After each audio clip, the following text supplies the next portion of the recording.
Bonjour tout le monde, bienvenue sur Rage de dés où on s'amuse avec des dés, des histoires et des amis à vous faire découvrir des univers particuliers. Et bien aujourd'hui, ça semble être de plus en plus vers l'apothéose de l'un de ces univers-là, en compagnie de notre maître du jeu invité, Rufus du Parquet, aussi connu parfois sous le nom de Samuel Gervais. Salut Sam! Salut, salut! Merci encore de vous prêter au jeu à cet univers grandiloquent et un peu difficile. À partir du moment où tu te mets la main dans le tordeur, hein, tu es un peu pris dans la machine. Et c'est ce Exact. que je me suis rendu compte en compagnie aussi de notre joueur invité, Alexis Huard, connu sous le nom de Nano. Salut Nano! Salut tout le monde, ça va bien?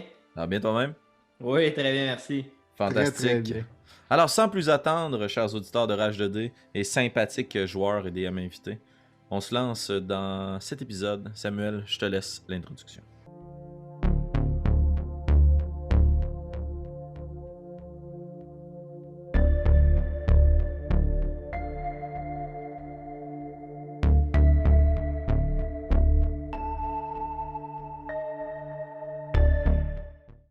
Parfait. Donc, nous retrouvons Kif Skyper ainsi que Nano lorsqu'ils sont sur le point de partir de la parcelle 124 et de la bâtisse centrale à laquelle, où est-ce qu'il y est arrivé une altercation assez importante entre les nourriciers, qui sont le clan qui s'occupe des fermes avoisinantes, des juges et des hospitaliers.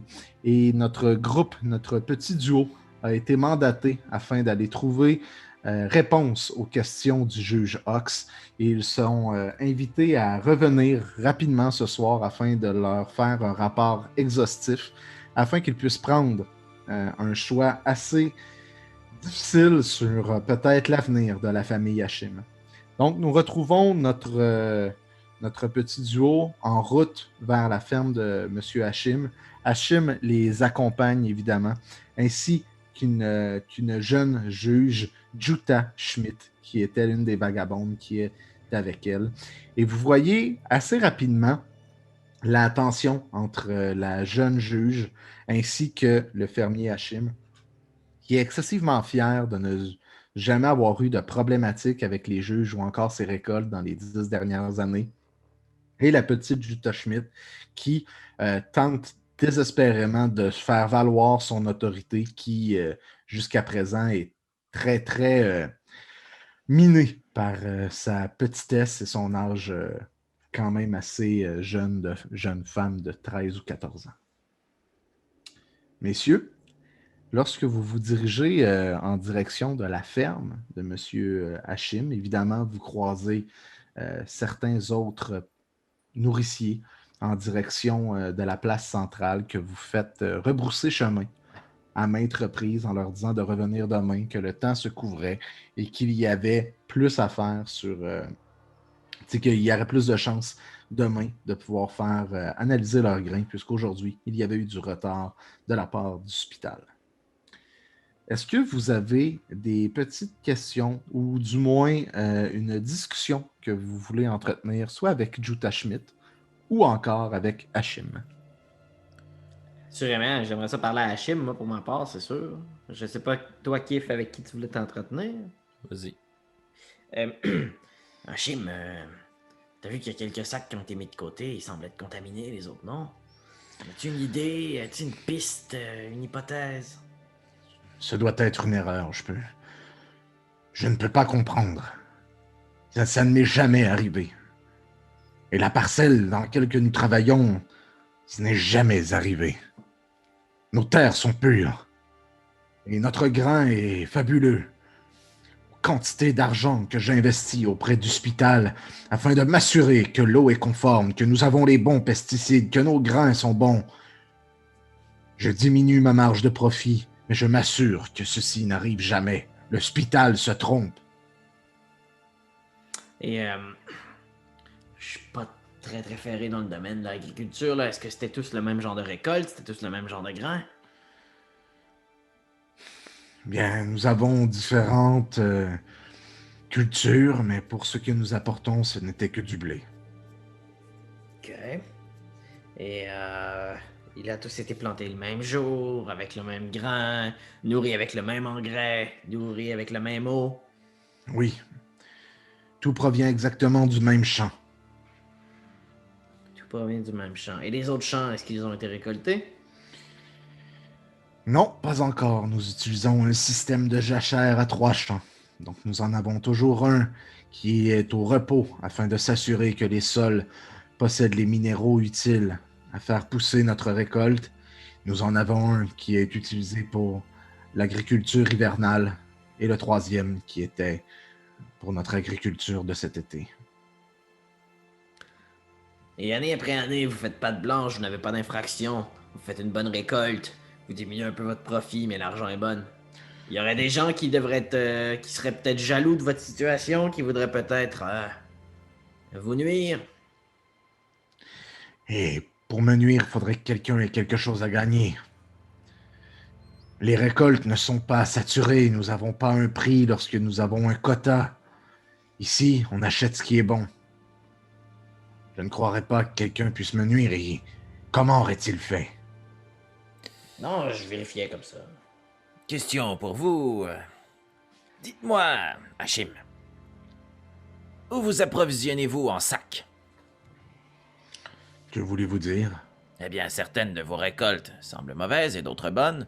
Il ne semble pas y avoir de problème avec le grain. Peut-être que c'est l'enveloppe et non pas son contenu qui est à blâmer ici. Et pourtant, nous avons ils proviennent tous du hospital. Ils sont tous pré-identifiés. Mais ils sont entreposés à la grange. La grange. Puis vous voyez que plus vous avancez à l'intérieur de cette route-là, vous vous approchez tranquillement de la magnifique ferme de Hachim, qui est une vieille structure qui contient encore quelques morceaux de bois, ce qui est assez rare dans la ville dans laquelle que vous résidez. Bien sûr, il y a énormément de tôles, d'acier qui a été ajouté afin de fortifier les vieilles poutres craquantes et les portes un peu trouées par le temps et les termites et le vent. Mais il y a encore quelques bâtisses et quelques bouts de bois assez utiles à être utilisés pour la structure. Alors, Jutta, c'est ta première inspection? Non, ce n'est pas mes premières inspections. Vous savez, j'ai peut-être l'air jeune, mais c'est ma 3e été auprès du juge Ox. Ah, tant mieux. Moi, j'ai pas l'habitude de faire ce genre d'activité, alors on va te suivre. Et si vous voulez savoir mon expérience et de ce que les autres vagabonds disent, on ne peut faire confiance aux nourriciers. Ils ne pensent qu'au profit et non pas à la sécurité de justicienne. Tu vois que Hachim se revire. Fais attention à ce que tu dis, petite. Puis il y a déjà une petite tension là, qui se crée avant même d'arriver à la fermette entre les deux. Oh là, oh là, oh là, on est tous ici pour les mêmes raisons. Là. On veut le bien de justicienne, et Hachim me semble être tout à fait responsable. Et si tout ce qu'il dit est vrai, et j'en doute pas, je pense qu'on a affaire à un bon nourricier ici. Gardons ça en tête, il a fait patte blanche pour toutes les autres saisons jusqu'à présent. Donc, ça prend à peu près un petit 45 minutes de marche de la place centrale jusqu'à la ferme de Hachim. La route est déserte depuis un certain temps. Il y a certains nourriciers qui ont probablement passé plus tôt en matinée, qui ont réussi à aller porter leur cargaison, qui sont en train de revenir. La plupart, lorsqu'ils vous voient ou vous croisent, rentrent à l'intérieur de leur chaumière, commencent à fermer les fenêtres, passer la nuit. Des étrangers, surtout un Chroniclers, soulèvent énormément d'interrogations. Il n'y a pas de technologie ici. Il y a une certaine ambiance de méfiance, mais au moins, ce n'est pas des hospitaliers, ce qui porte l'ambiance un petit peu plus réjouissante que de voir arriver un contingent d'hospital avec des juges afin de brûler certaines récoltes. Ok. Plus vous arrivez à la maison de Hachim, plus le ciel se couvre, laissant cette fin de journée un peu plus sombre, et vous entendez la pluie au loin qui commence à tomber, au grand bienfait de nombreux agriculteurs qui, depuis plusieurs semaines, n'ont pas reçu d'eau. Je vais mettre mon raincoat. Parfait. Très bonne idée. T'en as-tu un, toi, un raincoat, Kif? J'en ai pas besoin. Je sèche. Moi, avec toutes les pièces d'équipement technologique que je porte, j'ai pas que l'appui. Enfin, bref, on va se couvrir. Au moment où est-ce que vous arrivez à la ferme, donc voici la ferme, à ce que je vois tout semble en ordre, dit la petite Jutta Schmidt. Bien, si vous n'avez plus besoin de moi, je vais retourner auprès du juge Ox. Hein, nous avons plusieurs travaux à faire et il a besoin de moi pour remplir la paperasse. On n'a fait aucune inspection, le Juta. Tu nous as juste accompagnés sur la route. Oui, et je devais m'assurer que tout était conforme à mon arrivée. Hey, t'as rien Voyez-vous. fait, là, tu viens juste d'arriver. Eh bien, vous semblez être en bonne position avec Hachim. Pour ma part, ce n'est pas moi qui dois mener l'enquête, c'est vous. Et tu... Est-ce que tu es chauffeur de taxi ou t'es hospitalienne? Je ne suis pas hospitalienne, je suis une juge. Ah, est-ce que t'es chauffeur de taxi ou tu es une juge? Je suis une juge et mon devoir est de remplir les tâches qui me sont ordonnées par le juge Ox. Je devais vous accompagner ici, vérifier que tout le monde arriverait à bon port et vérifier que la ferme était dans un état identique à celui qu'elle avait été laissée.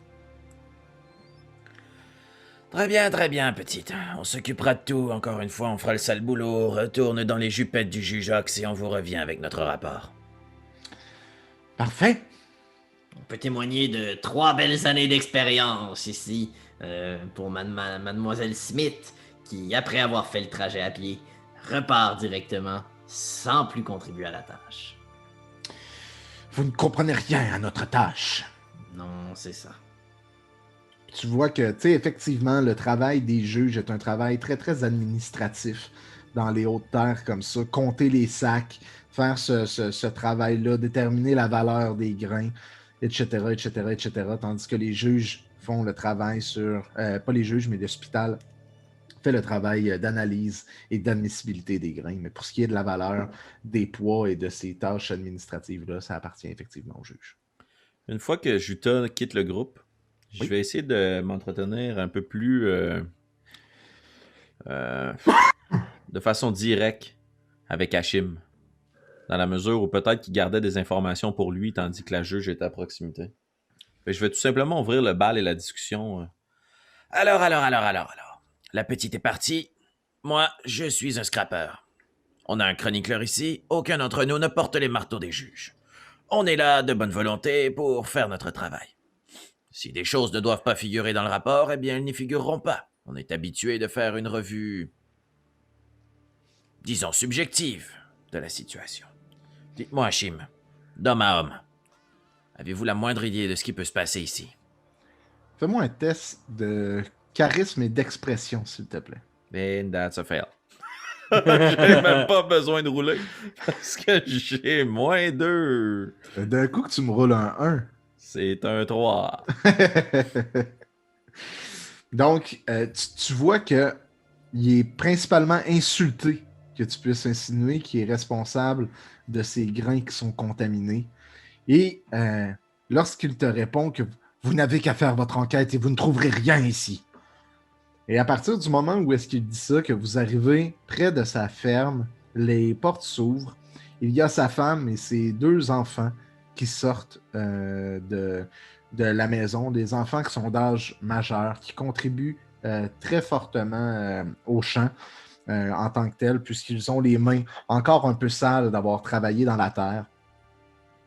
Puis, avec de toute bonne foi, même s'il a été relativement insulté, il vous remet une carte des environs qui vous démontre un peu comment est fait la totalité de son terrain. C'est beaucoup plus une pièce qui est griffonnée sur un bout de papier avec des approximations, etc., plus qu'un outil vraiment officiel là, de son contenu.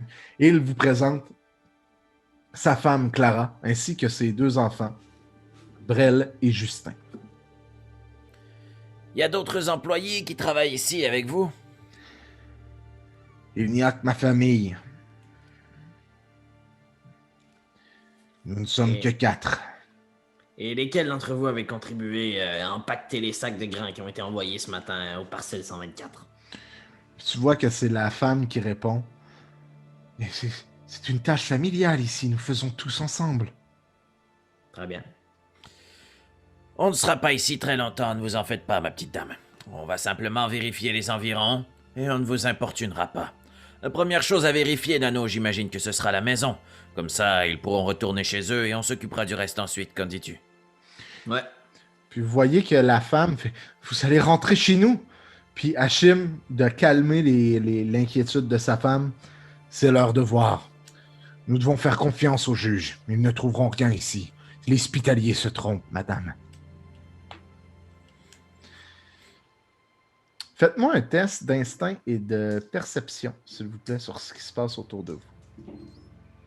J'ai roulé 2 succès, dont un critique. Parfait. J'ai roulé 3 succès. Parfait. Vous remarquez tous les deux que Brel ressemble beaucoup plus à son père et Justin à sa mère. Justin est inquiet, inconfortable par votre enquête, tandis que Brel, informé tout juste récemment de la nouvelle qu'il y a une enquête sur sa ferme, est insulté, partage les mêmes sentiments que son père par rapport à la pertinence de cette enquête et l'assurance que vous ne trouverez rien chez eux. Donc, à des fins très, très exhaustives, vous avez au total, là, peut-être 2 bâtiments à fouiller. Vous avez une grange, vous avez la maison qui s'y trouve.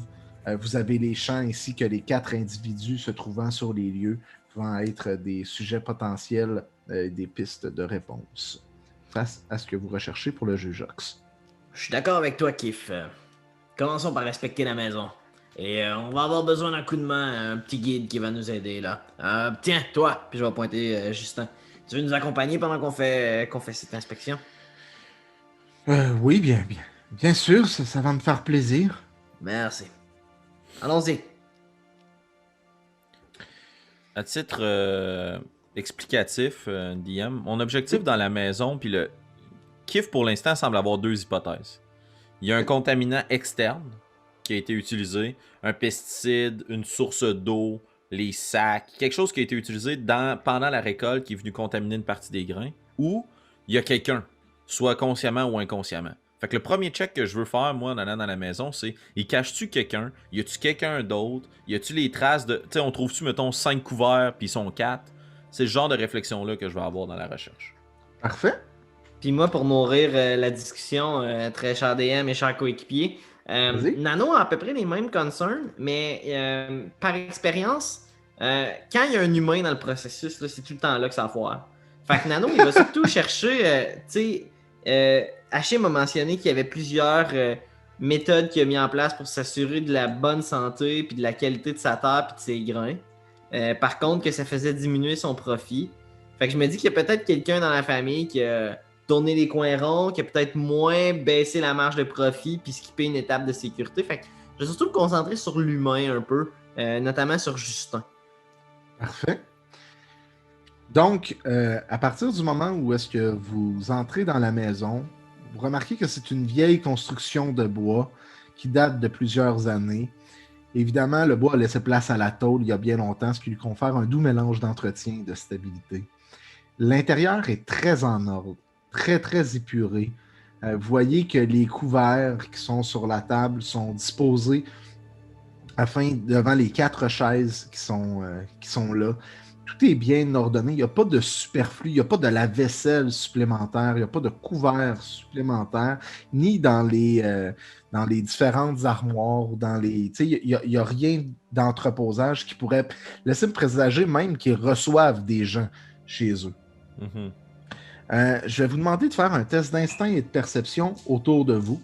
Tandis que toi, Nano, je vais te demander de faire un test d'instinct et d'empathie lorsque, pendant que tu fais semblant de regarder les alentours, tu poses ton regard sur Justin qui vous accompagne à l'intérieur. Instinct ou empathie ou instinct perception? Hein? Instinct empathie pour toi, puis instinct perception. J'avais fait un bon roll. Shit! Ah! 2 succès. Ouais, 2 succès aussi. L'autre, j'avais 3-6, man. Hey! Pour toi, Kif, lorsque tu regardes autour, évidemment, tu rentres, c'est une grande cuisine avec une grande table, ainsi qu'un petit poêle au fond pour faire chauffer la maisonnée lors des grands froids et probablement faire quelques mijotés. Rapidement comme ça, il y a plusieurs chambres qui sont non pas délimitées par des murs très très rigides, mais plus par des demi-murets ou encore par petites places de tôle très très minces entre les chambres afin d'offrir une certaine intimité. Dans la chambre des maîtres, il y a un grand coffre qui est verrouillé au pied du lit. Sinon, pour le reste autour, se trouve à être une grande, grande salle d'entreposage dans laquelle il y a farine, betteraves, patates, énormément de choses pour être capable de passer à travers l'hiver. Il y a parmi tout ce qu'il y a là, même pour 4 personnes, ça reste que il n'y a pas beaucoup de choses. T'sais. En dehors du fait que c'est sûr que là, en ce moment, ils attendent de pouvoir probablement racheter certains produits pour pouvoir être capable de passer à travers l'hiver, mais probablement qu'avec ce qu'il reste et des menus provisions qu'ils ont, ils en ont peut-être pour quelques mois, mais pas assez pour passer l'hiver. Ok. On aura besoin Pourquoi, de jeter un coup d'œil à ce coffre, Hachim. Bien, si vous voulez, c'est nécessaire à ce point. Ah oui, Justin, allez chercher la clé et... On doit tout verrouiller, tout vérifier, même ce qui est verrouillé. Puis tu vois toi, par rapport à l'attitude de Justin Nano, tu ressens avec ton empathie qu'il y a une. Tu sais, au-delà d'être simplement inquiet de voir des gens entrer chez lui, il y a une certaine culpabilité. Tu sais, il y a quelque chose un peu comme pendant que vous lui parlez, il se gratte le bras, il y a un certain malaise à vous avoir dans votre présence. Il veut vous aider, il sait pas comment, il est un petit peu à reculons, puis il va chercher la grande clé qui était cachée sous l'une des petites tuiles du plancher. Puis il s'approche et déverrouille le grand, grand coffre. Merci, Justin. C'est bien apprécié. Tu sais, on veut pas de mal à personne, nous. On sait que les temps sont pas faciles, hein. Puis tu vois qu'il fait non, c'est pas facile pour personne, vous savez. Surtout que Hachim, ton père, fait de grands sacrifices pour la famille pour s'assurer que la terre et les grains sont en bonne santé. Oui, tout le monde fait des sacrifices ici. Ouais, je comprends. Parfois, ça doit être tentant d'en vouloir un peu plus, hein. Pour améliorer sa condition de vie un peu. Puis fais-moi un test de charisme et d'expression. Ben oui. Puis Ah, un succès. tu peux ajouter un dé aussi, puisque tu as ton masque de Chroniclers qui te donne First Impression. Un critique. Donc j'ai un succès et un critique. Parfait. Puis tu vois que sa réponse, elle est très sincère. Pourquoi nous voudrions avoir plus? Nous avons déjà la famille, nous avons toujours eu de bonnes récoltes. Et il n'y a rien à s'acheter ici. Et vous ne manquez de rien? Vos réserves semblent maigres. La nourriture est difficile, mais la seule chose qui manque ici, c'est un peu l'énergie de la ville.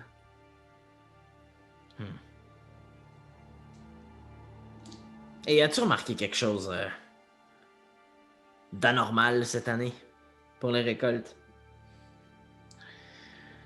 Pour les récoltes, non, il n'y avait rien de spécial.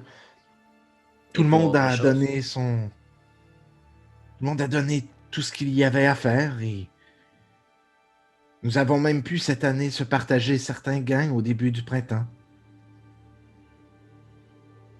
Et sinon, en dehors des récoltes, quelque chose de normal cette année? Je ne vois pas. Nous avons manqué d'eau, la sécheresse a été importante. Qu'est-ce que vous avez fait quand vous avez manqué d'eau? Vos récoltes ont besoin d'eau? Ou est-ce que vous êtes allé en chercher? Eh bien, nous l'avons pris partout où nous pouvions en trouver. Et Comme? bien, nous l'avons acheté des Spitaliens à grand prix. Nous l'avons mis dans la réserve. Dans la réserve d'eau dans le puits? Non, dans la citerne, le puits est condamné depuis bien longtemps. Dans la citerne. Ok. Am I in earshot? Je peux-tu entendre cette conversation-là? Oui, totalement. Pourquoi est-ce que le puits est condamné, petit? Bien, il ne sert à rien. Nous ne pouvons pas l'utiliser pour arroser les champs. Il n'y a Pourquoi? pas de certification du hospital dessus. Nous ne pouvons que prendre l'eau qui a été certifiée. Il y aurait trop de risques sinon. Et qui se charge de l'arrosage? Tout se fait de manière automatique.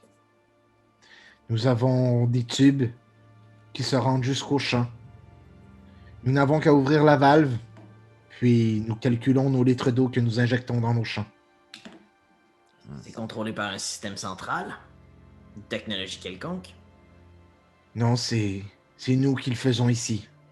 Nous n'avons pas les moyens d'avoir une forme d'énergie supplémentaire. J'aurais besoin de voir ces installations hydrauliques. Les valves, les tuyaux. Parfait. Pendant ce temps-là, je vais te demander à Kif de me faire un test d'instinct et de perception, ou encore, je vais te demander, tout dépendamment où est-ce que tu as de mieux, d'agilité et de dextérité, à force de fouiller à l'intérieur du grand coffre. Instinct et perception, ce sera. Parfait. Et 5 succès, dont un critique, ce sera. Oh! Tu remarques qu'à l'intérieur de ce grand coffre, il y a principalement la plupart des effets personnels de la famille. Pas juste de Clara et de Hachim. Il y a différents peut-être petits livres, des bijoux de bois. Il y a des vêtements plus propres lors de certaines soirées. Bref, c'est là qu'il se trouve à avoir les objets de valeur, autant peut-être émotionnelle que financière, pour la famille de Hachim. Mais rien d'anormal, pas de fond caché, pas de... Non, absolument rien de tout ça. Merci, Justin. On peut refermer le coffre et on ira jeter un coup d'œil à ce système. Je vais m'approcher de Nano. Et on va jeter un coup d'œil au puits aussi. Très bien. On pourrait penser... je vais essayer de parler pas très fort à Nano aussi. On pourrait penser que s'ils achetaient l'eau à gros prix, qu'ils ont peut-être voulu sauver des coups là-dessus et utiliser de l'eau régulière. On verra bien. On va se diriger vers le système de citerne. Parfait. Donc, vous ressortez à l'extérieur. Vous voyez déjà Hachim qui s'entretient avec Clara et Justin. Il semble avoir relativement calmé la situation, dans laquelle Brel, beaucoup moins agressif ou du moins impulsif, ressemblant beaucoup plus au calme de son père en faisant confiance au travail et aux nombreuses années qui ont mis d'efforts afin de s'assurer d'avoir des grains de bonne qualité. Et Justin vous indique et vous apporte près de la grande citerne d'eau, du grand réservoir à eau qui se situe tout près de la maison. Ok. Une chose qui vous saute aux yeux à partir du moment où est-ce que vous y arrivez, c'est les nombreux sceaux d'approbation des hospitaliers qui y sont apposés, avec une certaine régularité autant par rapport aux dates que par rapport aux années. Ok. Et voilà, voici le système d'eau. Est-ce que je peux regarder les tuyaux, voir si... Tu sais, il y a juste une entrée, ça a-tu l'air, tu sais... Quand t'ouvres une valve, y a-tu l'air d'avoir un socket qui va vers le puits, puis un qui va vers la citerne, genre? Fais-moi un test d'intellect et de science, ou d'intellect engineering, s'il vous plaît. Oh Intellect yes! engineering pour voir le processus. Et là, je rajoute un trigger à cause de mon fractal. Exactement. Donc 3 plus 4. Oh my god, ok. Ça fait un succès, 2 succès. Ok, fait que j'ai 4 crits, 2 4 et 1 5. Parfait. Un Ouais. système très très simple. Tu sais, sans trop de difficulté, tu es en mesure de bien comprendre comment celui-ci fonctionne. L'hospital vient remplir à plus d'une occasion la grande cruche d'eau nécessaire aux analyses, pas aux analyses, mais à arroser les champs. Puis, sur le côté, il y a une petite valve externe qui ne débouche pas sur aucun tuyau, probablement, où est-ce qu'ils font les différents tests de maintenance et de routine et de régularité afin de s'assurer que l'eau n'a pas été contaminée par un produit quelconque ou encore par un élément externe. Pour ce qui est de l'alimentation envers les champs, il y a un énorme tuyau qui est à sortie de terre, qui longe le sol et qui se dirige directement vers les champs. Et lorsque vous arrivez proche des champs, vous remarquez qu'il se divise en 3 embranchements et qu'il se plante directement dans les sols afin de pouvoir irriguer à bonne convenance l'eau de la citerne. Donc, toute mon ingéniosité, j'ai pas remarqué qu'il y avait le lien vers le puits. C'est juste vers la citerne. Exactement. Puis, une chose aussi qui te saute aux yeux, c'est qu'il est rempli peut-être jusqu'au quart. Puis on voit que la plupart de l'eau a déjà été utilisée à l'intérieur de cette citerne. Lorsque tu regardes les dates, ils sont probablement juste au moment de pouvoir... Ils attendaient probablement le fait de vendre leur récolte afin de faire venir une prochaine cargaison d'eau d'hospital. Je comprends pas, là, Justin. Là. Tout à l'heure, vous me disiez que vous aviez manqué d'eau. Mais là, ici, vous en reste le quart. Oui, bien, on en a manqué, nous en avons ajouté. Nous avons acheté l'eau d'hospital. Habituellement, nous passons 3 citernes par année. Simplement que cet été, nous en avons passé 4. La sécheresse a été difficile pour tout le monde, j'imagine, n'est-ce pas? Puis tu vois qu'il regarde au sol, puis il fait « Vous ne savez pas à quel point. » Puis je vais pointer la tempête qui s'en vient. Alors cette pluie, elle sera la bienvenue. Oui, assurément. C'est une des raisons pour laquelle nous n'avons pas arrosé depuis les 3 derniers jours. Bien, bien. Écoute, Kif, regardez rapidement. Je ne vois pas de lien entre ce système hydraulique et le puits. Je crois pas que de l'eau contaminée du puits ait pu se ramasser dans les champs. Tout juste à côté de la citerne d'eau, selon la carte que tu nous as partagée, il y a une citerne de pesticides aussi. Oui, exactement. Ben, moi, je voudrais jeter un coup d'œil, regarder si on a les mêmes sauts d'approbation d'hospital. Parfait. Investiguer cette partie-là. Je vais te demander de me faire un test d'instinct et de perception, s'il vous plaît. Je suis content que ça soit pas de l'engineering. Chacun ses forces. Ouais, c'est ça. Disons qu'avec 2D, moins de chances de m'en sortir. Pas si mal. 4 succès, dont 2 critiques. Donc, tu te diriges tranquillement vers la grande citerne de pesticides, sans nécessairement être aussi près comme que tu étais avec la citerne d'eau. Rapidement, il y a une odeur acide, très, très putricide qui te monte au nez. La même odeur que tu as sentie lorsque les champs étaient en train de se faire brûler par les Spitaliens. À quelques pieds de la citerne, un énorme tablier de cuir avec de grands gants de cuir blanchis par certaines gouttelettes d'acide utilisées lorsque l'on travaille avec ces pesticides. Juste à l'œil, à bonne distance, tu es en mesure de voir la tête de mort qui se trouve juste au-dessus du robinet, ainsi que le niveau de la citerne qui semble très, très haut niveau. Il est complètement plein. Contrairement à la citerne d'eau, il n'y a pas de tuyaux et d'irrigation qui se rend jusqu'au champ. Il y a quelques petites citernes manuelles, un peu comme des grands bacs de plastique là, dans lesquels il semble y avoir une application manuelle des pesticides. Vous n'avez pas eu besoin d'utiliser de pesticides cette saison, je présume. Eh bien, nous en avons utilisé, mais modestement, il n'y avait pas. Nous n'avons pas eu de recommandation d'hospital de le faire, mais nous gardons toujours notre réserve très très haute. Et cela vous sert à pouvoir éliminer les mauvaises pousses, celles contaminées par les spores, j'imagine. Nous n'avons jamais eu de problème de sport, mais oui, nous brûlons énormément de mauvaises herbes et de mauvaises récoltes. Il arrive quelquefois que certains champs poussent de mauvaises herbes et mangent les ressources qui sont indispensables au sol.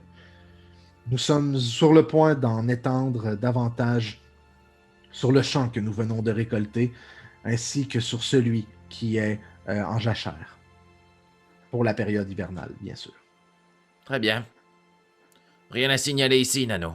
Il ne nous reste que la grange, les champs et... Si ça ne vous dérange pas, Hachim et Justin, on va jeter un coup d'œil au puits. Oui, sans problème, il est au fond des champs. Commençons par la grange, Nano. Allons voir ces D'accord. sacs. Je suis d'accord. Commençons par la grange.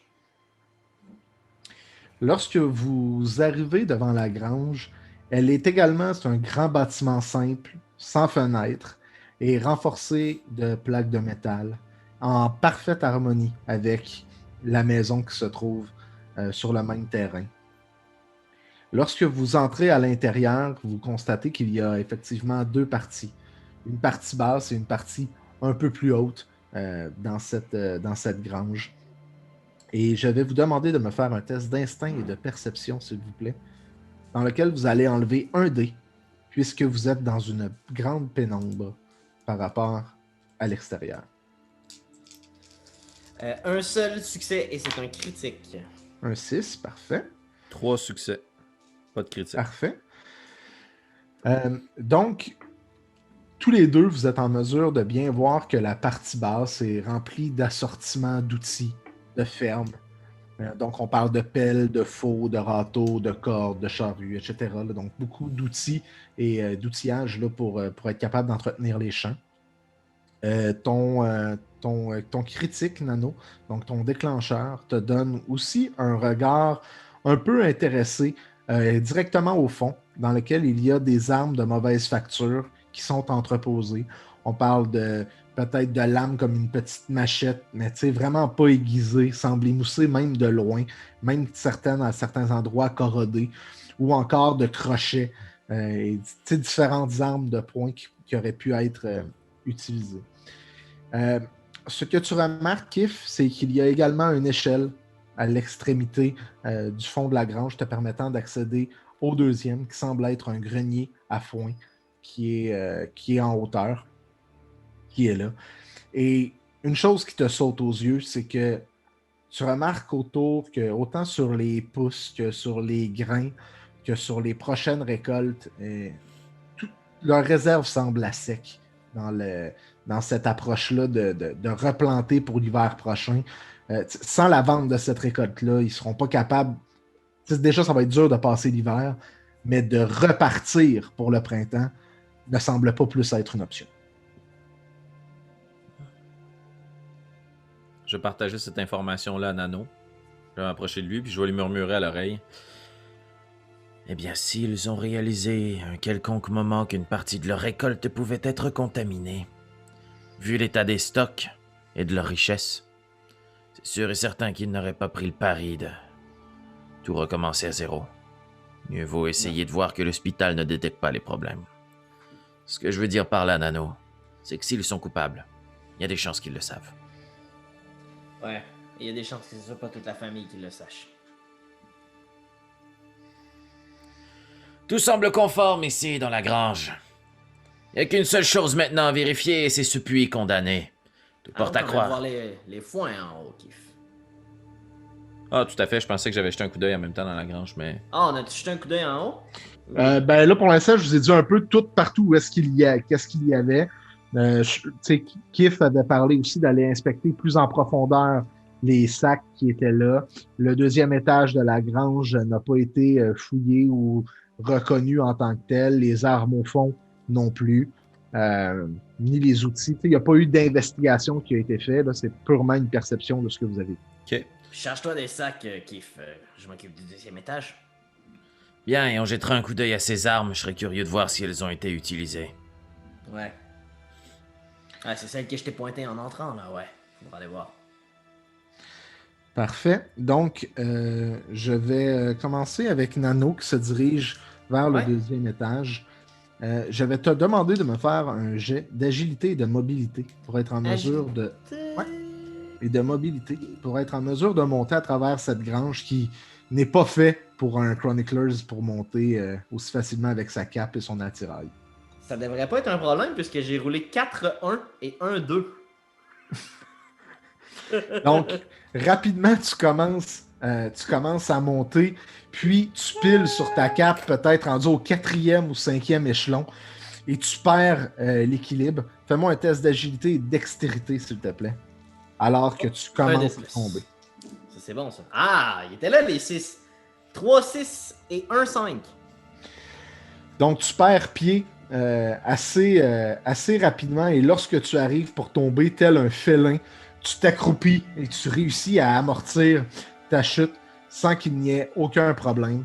Tu reprends ta cape, tu la remets de manière beaucoup plus sécuritaire et tu t'enlignes et tu réussis à monter très facilement en haut une fois que tu as vu, que tu as appris de tes erreurs en tant que... Ouais. Une erreur de parcours, là.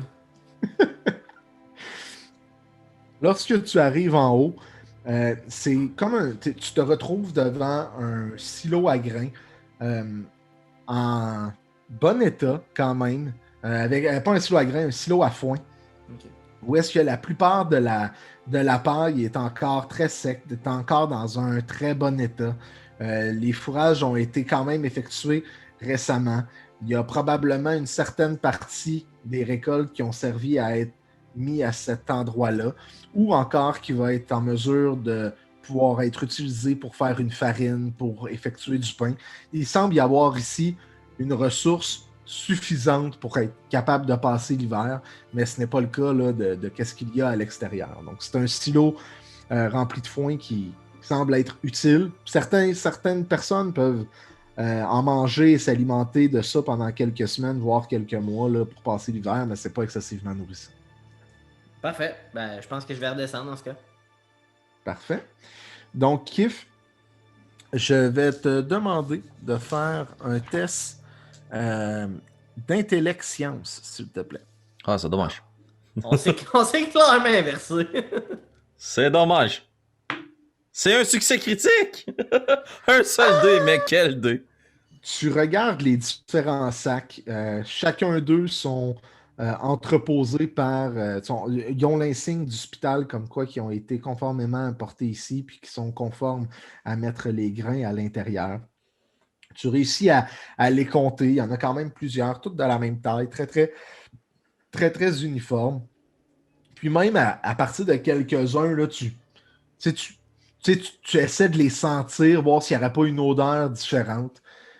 Tout semble conforme à ce que à des sacs normaux. Ils ne sont pas proches, ils ne sont pas étalés à différents endroits, ils sont tous entreposés dans un coin. Il ne semble pas y avoir de points de contact, ils ne sont pas directement avec le sol, ils sont vraiment sur une petite tablette dans cette grange-là, loin des outils du sol. Donc, tu essaies de regarder les différentes contaminations qui auraient pu avoir lieu avec ce sac. Malheureusement, il n'y a rien qui te saute aux yeux. Là. Tout semble être bien ordonné. Il reste que les armes dans la grange dans ce cas, à inspecter. Il y a des armes. Parfait. Sans vous y attarder excessivement longtemps, vous voyez que ces armes ne semblent pas avoir été utilisées depuis bien des années. Entreposées, même très émoussées, corrodées pour la plupart. Certaines même commencent déjà à être plantées dans le sol, un peu mangées par l'humidité et le poids de la gravité qui aurait pu s'y accomplir. Et effectivement, ça fait plusieurs années qu'elles n'ont pas été utilisées et encore plus longtemps qu'elles n'ont pas été entretenues. Tout me semble conforme ici, Kif. Parfait. Reste deux choses, les champs et le puits. Parfait. Donc, vous repartez à l'extérieur, vous suivez la longue tubulure qui part du puits d'eau, pas du puits d'eau, mais de la citerne d'eau qui se dirige vers les champs. Et vous les suivez, vous arrivez vers 3 grandes étendues. Le premier champ est complètement nu, directement sur la terre, bien tapé. Vous voyez qu'il n'a pas été utilisé, labouré ou planté, qui semble être le champ en jachère que Hachim vous avait parlé plus tôt.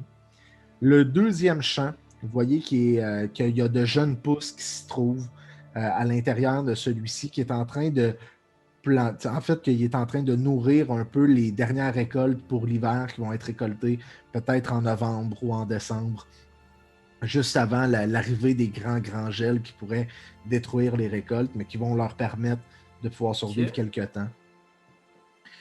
Puis, le troisième champ, qui définitivement a été moissonné récemment. Il y a de nombreuses traces de pas. Il y a également, vous voyez encore quelques plantes qui en sortent à gauche et à droite, qui sont encore vivantes, mais plus dans un très bon état, même très asséchées avec les dernières chaleurs. Je vais vous demander de faire un test d'instinct et de perception sur chacun des champs que vous voulez inspecter. Donc, c'est à vous de me dire si vous inspectez le champ A, B ou C. À chaque fois, ça sera un test d'instinct et de perception.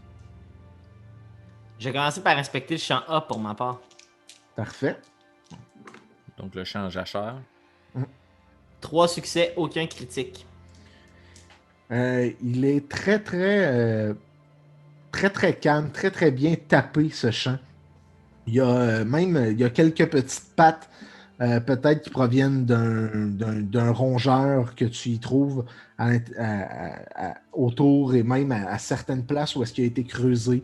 Il y a un petit terrier qui s'y loge, là, peut-être pour une petite marmotte ou un animal quelconque là, dans ces types-là. Vous voyez que tu constates que le champ a vraiment été laissé à l'abandon durant la totalité de l'été afin de refaire ses forces. Vous avez de la vermine? Oui, nous nous en débarrassons toujours un peu plus tôt. Un peu plus tard dans l'année. Nous attendons qu'il grossisse et qu'il puisse être en bonne chair. Ça fait toujours un bon repas durant l'hiver. OK. Est-ce que ça arrive que ces vermines s'approchent des champs, des récoltes, des sacs? Nous les laissons simplement vivre dans les champs qui sont en jachère. Pour le reste, nous nous en occupons. OK. Je vais inspecter le champ qui est encore en pousse, là, qui vise à faire leur prochaine récolte. Puis je vais essayer de voir son niveau de sécheresse. Parfait. Fais-moi un test d'instinct et de perception. 2 succès et les 2 sont des critiques. Parfait. Lorsque tu te promènes aux abords, le champ est en très bonne santé. Tu vois que la plupart de l'eau qui a été utilisée a été mise directement à l'intérieur de ce champ depuis les dernières semaines pour être capable de compenser la sécheresse qu'il y a depuis plusieurs jours, afin de s'assurer de ne pas perdre cette récolte hivernale qui est plus ou moins critique là, pour leur situation. C'est ce que tu remarques du niveau de sécheresse. Quand tu te promènes à l'intérieur des différentes rangées, tu remarques qu'il y a quelques bons produits également là, qui sont en train d'y pousser, des choux, des courgettes, et le champ semble être en excellente santé. Tout porte à croire que ce sera une bonne récolte malgré tout, puisqu'ils ont investi, ils ont suivi les conseils d'hôpital, ils ont mis leur énergie aux bonnes places. OK. Mais je pense que conjointement, on va s'attarder au champ qui est associé à la récolte qui entache le dossier de Hachim. Parfait. Donc, dans un jet conjoint, je vais demander quelqu'un qui va faire le jet principal et le deuxième, on lui ajoutera les déclencheurs à son inspection. Puis le skill en question, c'est instinct-perception? Exactement. Choisis Kif parce que j'ai déjà roulé mes dés, moi, fait que je serai influencé par le résultat. Ok, parfait. Ben moi, je suis assez bon en instinct-perception. Fait que je vais faire le main, puis tu vas pouvoir m'appuyer. Parfait. Excellent. Comme c'est la partie principale de notre enquête, je rajouterai un point d'ego si tu le permets, DM. Oui, ça me va. Et ça paye, les chums, ça paye. J'ai 6 succès, dont 4 critiques. Rapidement, vous... Mais oui, ouais, Alexis, t'avais-tu Nano? C'est seulement les 6, hein? Exact. J'ai 2 déclencheurs. Yo, vous venez de faire un overkill du chancer. Rapidement, vous êtes en mesure de voir quelques petits filaments blancs, un mycélium à certains endroits qui se sort du champ.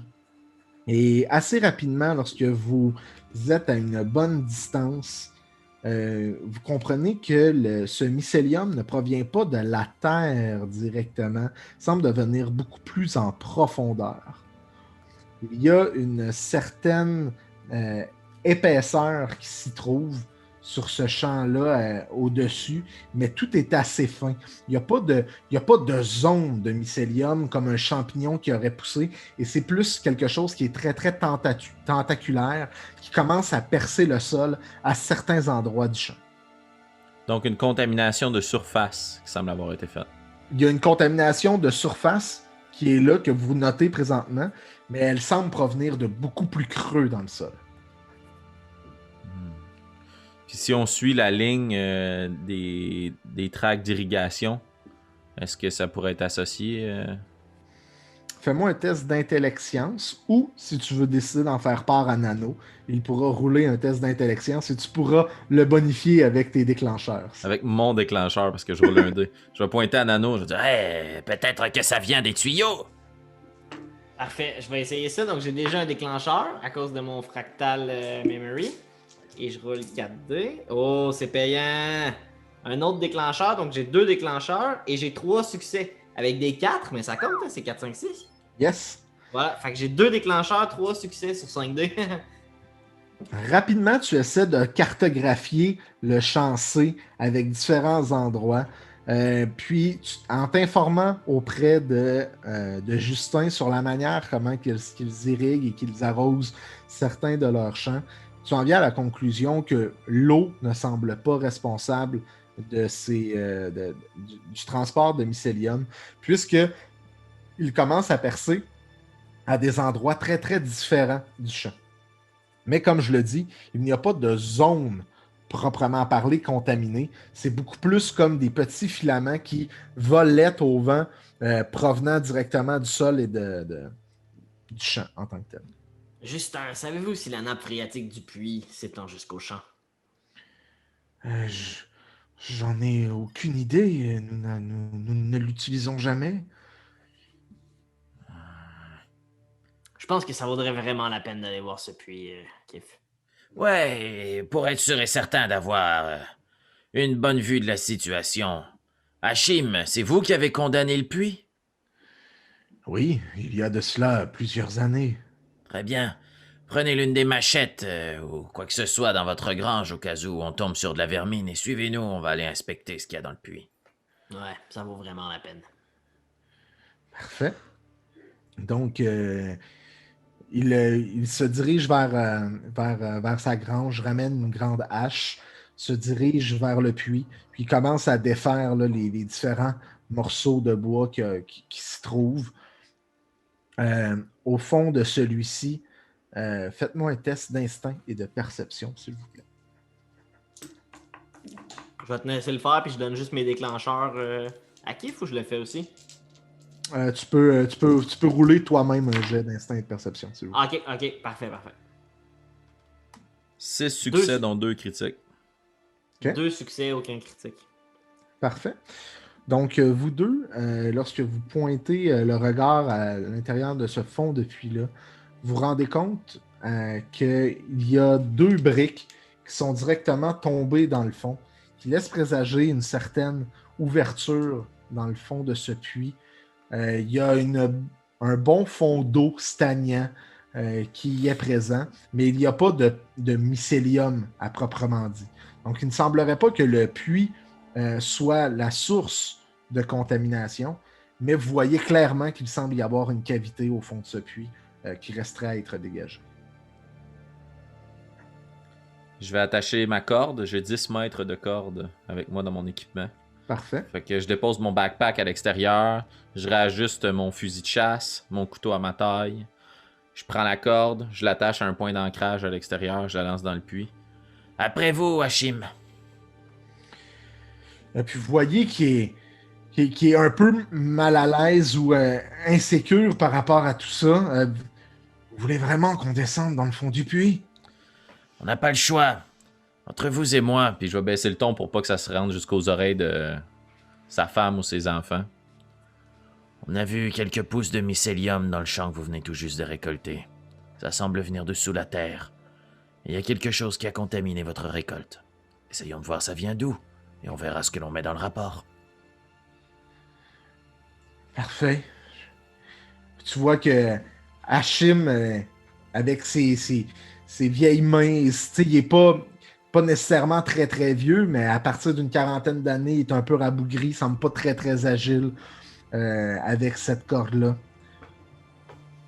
Commence à descendre dans le fond du puits. Oh non. Moi, tuer le fermier. Il réussit à descendre jusqu'au bas de manière assez difficile et très peu élégante. Il arrive en bas, puis tu vois qu'il commence à toucher un peu les différentes pierres qu'il pourrait y avoir dans le puits. Il y a de l'eau à peu près jusqu'à mi-cuisse, une eau quand même probablement assez nauséabonde là, qui est là. Vous voyez même que l'eau a commencé à perler, là, probablement il y a certaines traces d'eau qui coulait là, puis qui avait tout séché là, à l'intérieur de ce puits-là. Puis dès quand il remonte, vous entendez que le niveau de l'eau, évidemment, augmente et vous entendez certaines petites... vous entendez l'eau couler jusque dans l'orifice de certaines briques manquantes. Vous entendez qu'il y a un certain écho, un peu comme s'il y avait quelque chose de beaucoup plus grand et beaucoup plus vaste en dessous. Lorsqu'il touche les différentes pierres, il fait « Nous serions peut-être capables de les dégager, mais il faudra quelqu'un de fort. » Je peux venir vous prêter main forte. Je vais descendre avec lui dans le puits. Parfait. Fais-moi un test d'agilité et mobilité, s'il te plaît. Haha, je suis un chat. 4 de 5. Ça va être 2 succès, dont un critique. Parfait. Donc, assez facilement, tu connais très bien ta corde, la puissance de ton poids également. Sans difficulté, tu descends assez aimablement en bas.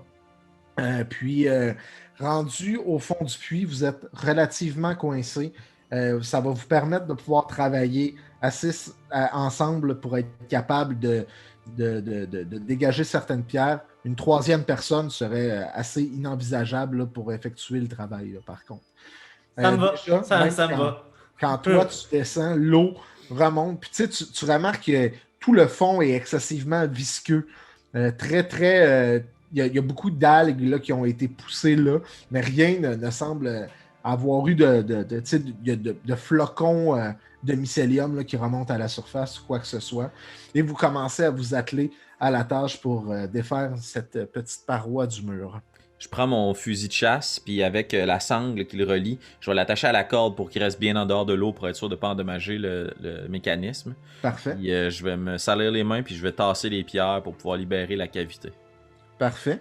Hashim va également te donner un coup de main. Je vais te demander de me faire un test de body force, s'il vous plaît. OK. Est-ce que je peux prendre un point d'ego là-dessus? Là-dessus, je vais te dire que non, puisque tu sais, déjà, lorsque tu arrives, tu vois que ça va être un travail de longue haleine. La force nécessaire pour le faire, c'est pas tant quelque chose d'être capable de dégager une pierre. C'est plus que ça va prendre du temps, puis il va falloir y aller en plusieurs efforts pour être capable de faire un trou pour une personne. Ce sera un succès. Est-ce qu'il est critique? Non. Parfait. Tu vois que malgré son âge, tu es très heureux que Hashim te donne un coup de main. À lui seul, il réussit à faire 4 fois plus de pierres que toi. Et il fait « Allez, on continue. » Donc, nous sommes rendus à 5 succès sur les 20 nécessaires à cette étape. Un succès critique. Parfait. À partir du moment où est-ce que tu réussis à enlever encore là, 2 bonnes grosses pierres, tu vois que Hashim, probablement un peu trop confiant sur ce qu'il était en train d'entreprendre, se coince une de ses mains entre une autre pierre et tu entends un violent craquement. Clac! Oh! Et tu vois qu'il a 2 doigts de cassé là, sur sa main, puisqu'il a fait un échec critique. Oh là là là là là là là là. Je prends la corde que je rattache à sa taille.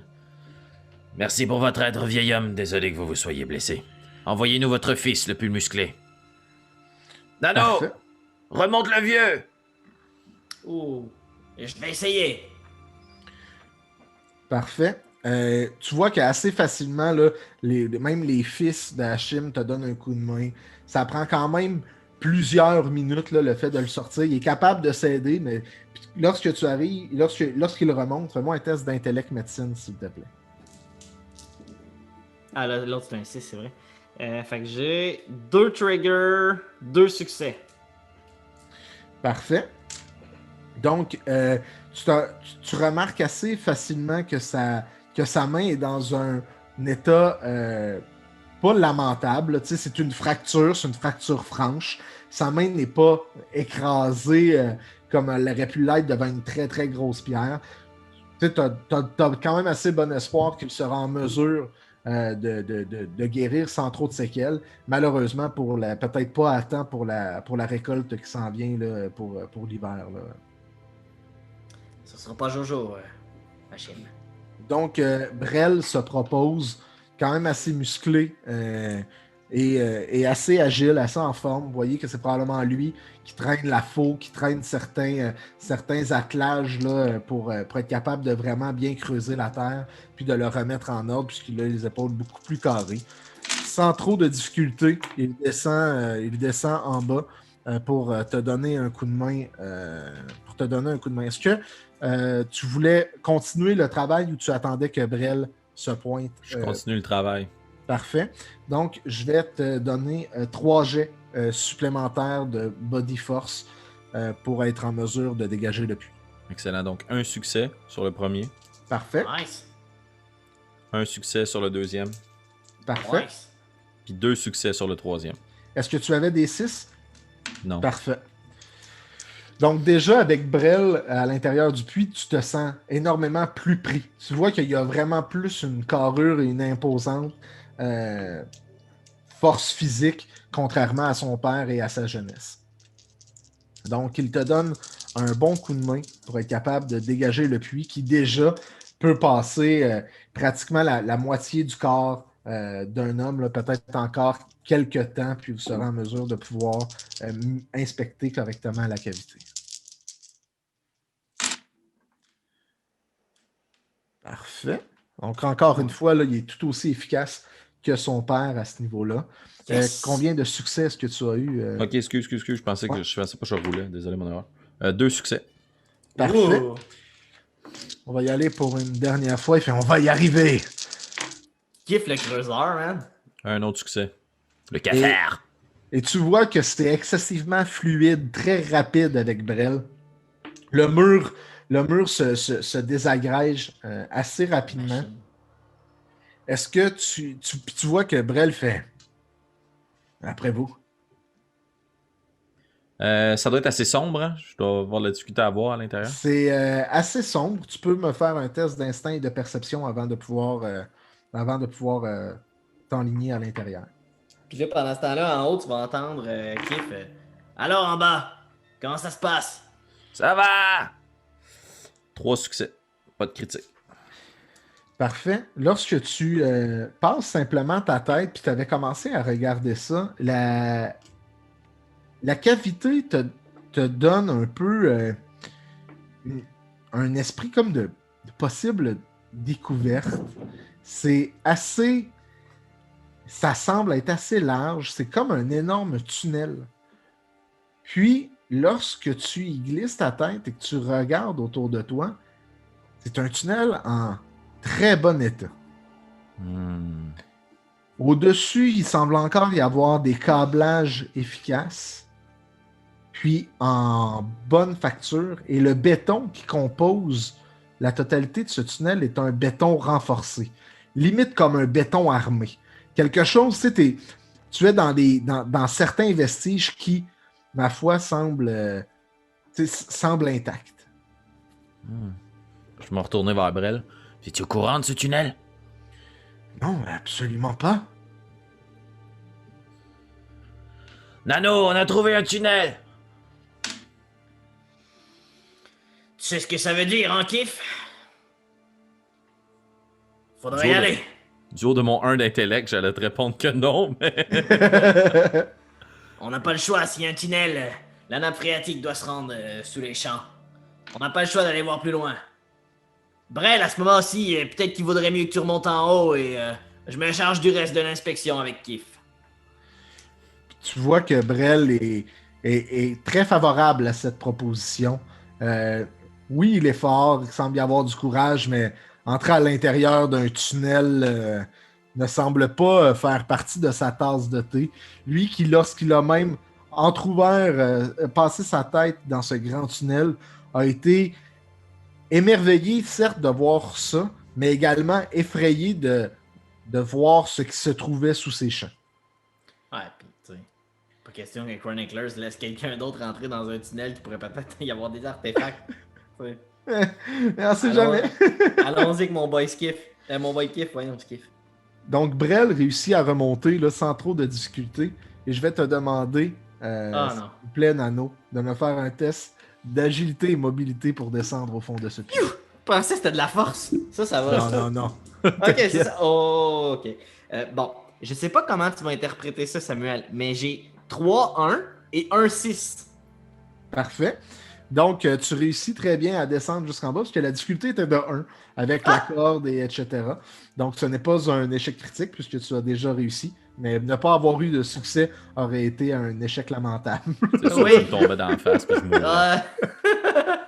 Donc, vous réussissez tous les deux à être au fond du puits et vous commencez, Nano et Kif, à entrer à l'intérieur de ce tunnel.